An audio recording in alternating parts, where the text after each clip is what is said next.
the industry is interesting. And I think partly because as society goes, hospitality goes.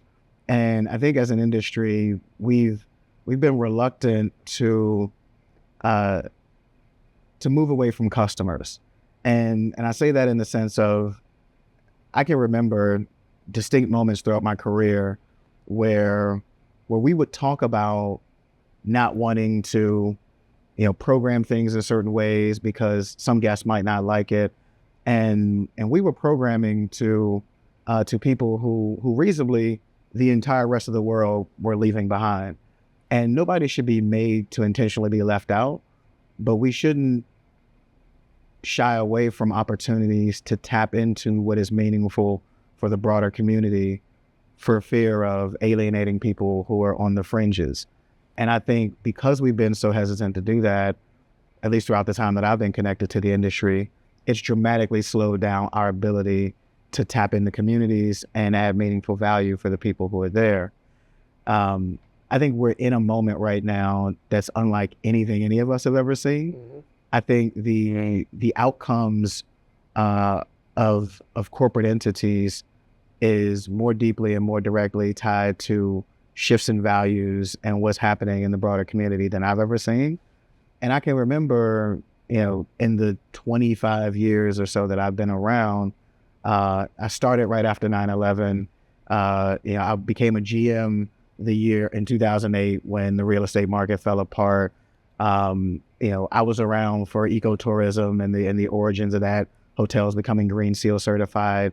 I've always been in the lifestyle space, which I feel like really has been a force that the broader industry has had to respond to with respect to how spaces get programmed, how hotels are designed, food and beverage, and how those entities exist within the business.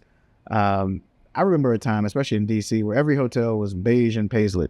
And then Kimpton shows up with goofy wallpaper and heavily themed hotels, mm-hmm. and some in some of the most risque sort of ways. And people didn't immediately copy that, but they did immediately respond to it because you had to. And so I think that impact hospitality can be a force within the industry as we build it out into something that, we've been very candid since day one. We're building this and publishing the playbook. And long before there was an impact hospitality handbook, there was blogs, there was social media. We've been telling the story of not just what we did, but exactly how we did it. You always give me a really unique perspective on hospitality and the hotel industry whenever we have conversations about it, because I always saw hotels as just something you interacted with if you were looking to have a transaction, like you're going to pay to stay, right? Right. And that was it. Food and beverage wasn't a part of it.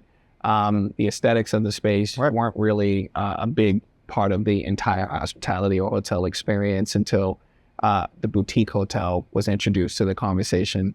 But the way you talk about it and how I've learned about it recently over the last couple of years is, there were periods where it kind of just first started off with making sure that people had a safe place to stay, right?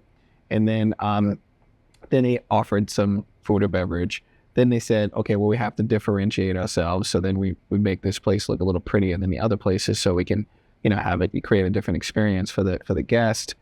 And then there's these little patches within the history of hospitality and hotels that, are introducing some of the things that you mentioned, like the ecotourism and things like that. Now we're at a place, and if the industry is kind of following along with the society, now we're at a place where there's a different expectation from the consumer. They're more educated than ever.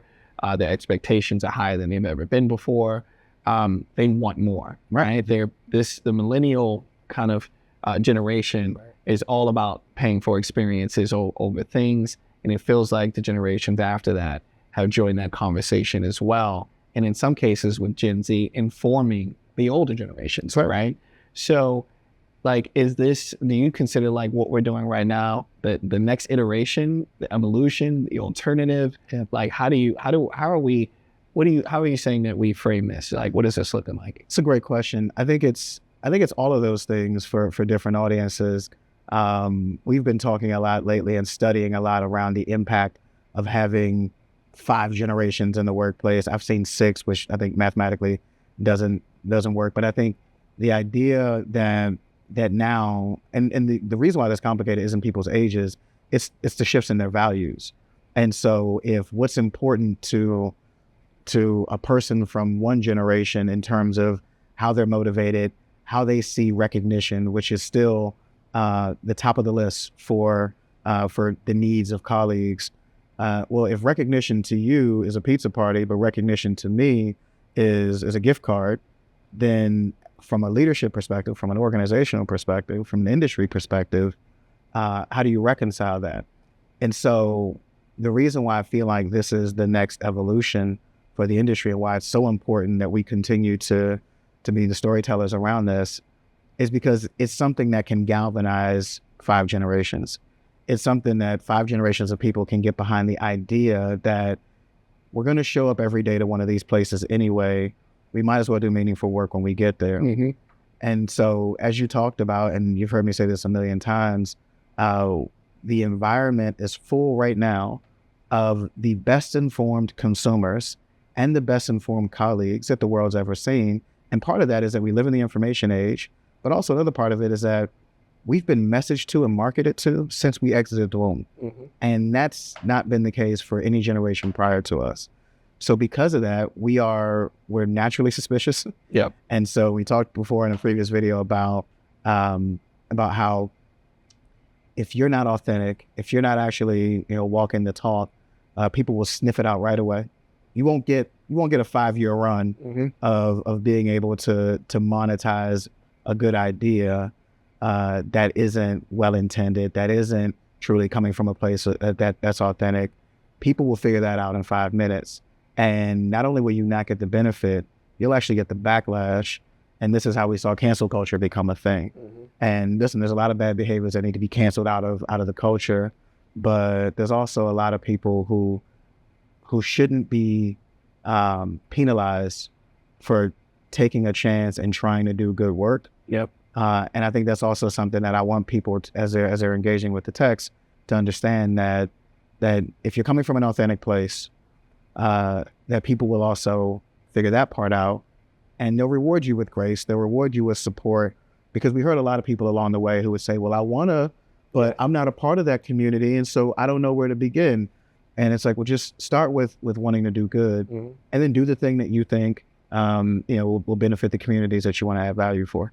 And to your point, and I don't want this to be missed, like, we didn't go into this intending for this to be the outcome. We just wanted to do a good thing. Right. So this is now being framed in some cases as a unique value proposition. Right. So this is where the capitalistic view of this comes into play, where we have to also figure out, like, what's the impact of this work? Because what it was, is it what it is? That's right. So like, the consumers are smarter, right? They're connecting with the values of the organizations and voting with their dollars, and showing that they rather support a company that is doing something that's aligned with how they see themselves in the world. So, for us, it's really just like having a conversation with the community that we're already connected with. That's right. And then they're responding to that in the ways that we hope they would. That's a difficult thing to forecast. Yeah.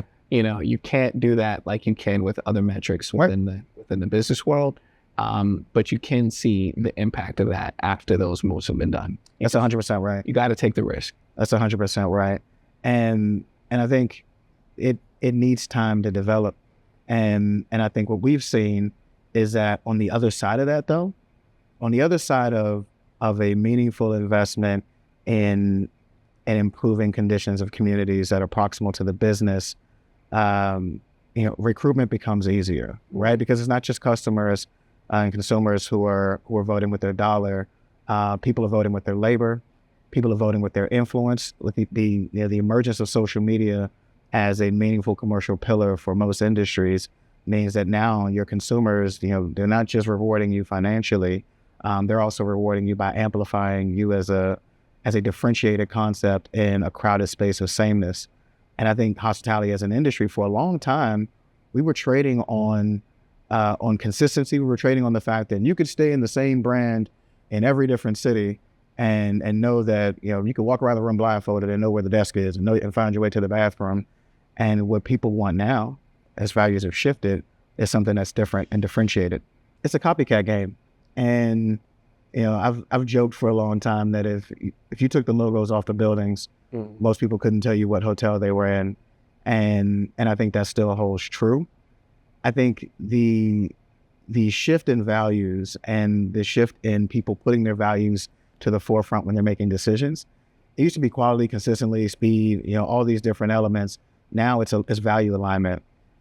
Gives an opportunity for this moment to exist, and it's because the way that you have to differentiate now is with values alignment, and the best way to demonstrate that is with doing things that you know most people either won't do, aren't willing to do, or can't do. And you and I had this conversation a number of times where I'm like, well, anybody could be doing this. Yeah. And, you know, you would always stop me and say, well, if they could, then they would. I think they have to know first that they should.